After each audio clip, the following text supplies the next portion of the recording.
yung opening ng classes sa Monday, itutuloy pa ba natin yun? As much as possible. Hanggat maaari. If the school buildings are in a condition to take classes, they will do it.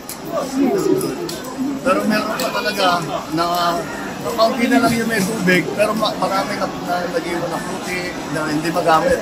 Tapos mga nasira na gamit, we'll have to replace it. So, yes, as much as possible, it will be up to the school to decide what they kung kaya o hindi.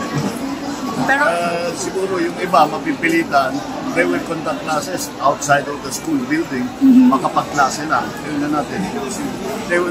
Ganyan naman, nasanay na tayo sa pandemic. Kahit nakakala ko natin ang paraan para magkaroon pa rin ang pasok.